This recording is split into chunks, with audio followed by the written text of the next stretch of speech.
The last time the North Central College men's basketball team qualified for the national tournament was in 2006, and the team was just happy to make it to the big dance.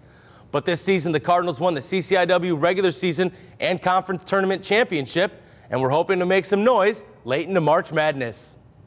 The Cardinals headed to Washington University for opening round action, and the Fighting Engineers of Rose-Hulman Institute of Technology would be waiting. The Fighting Engineers came out firing from long range, shooting over 57% from behind the arc.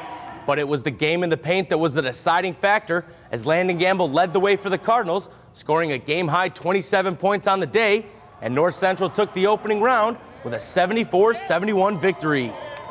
The Cardinals had little time to celebrate before the second round, where the host Bears of Washington University and UAA Conference Player of the Year Dylan Richter stood in their way.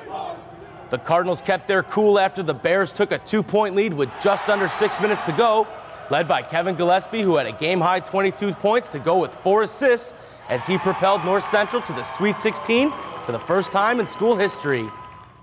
The Cardinals tip off Sweet 16 action this Friday at the College of Wooster in Ohio, facing Wittenberg University.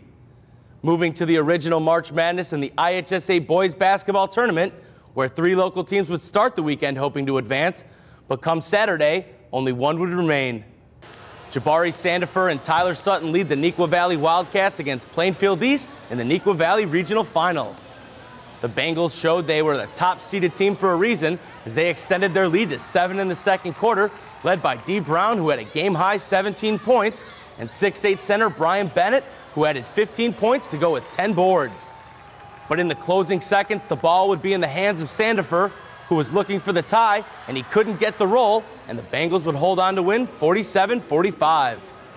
In the Metea Valley Regional, the host Mustangs looking for the team's first ever regional title, but standing in their way would be Pat McInerney and 2-time defending regional champions Bennett Academy. Bennett trailed by 4 in the early goings, but some outside shooting and stiff defense gave them a 7-point advantage at the half. Ryan Solomon showed he can go the distance too, as the Mustangs outscored Bennett 10-4 in the third, closing the gap, and in the fourth took their first lead since the first quarter, 38-37. The last chance shot for Sean O'Mara can't find the bucket, and the Mustangs are marching on with a 45-44 victory.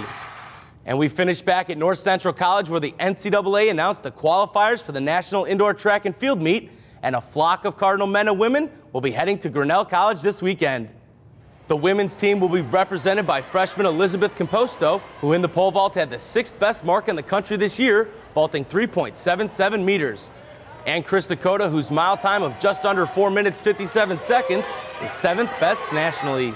The men's team has a dozen members that made the mark for nationals, led on the track by Dan Benton and Deontay Hackler in the 400-meter dash. There's a look at sports. Back to you, Jen.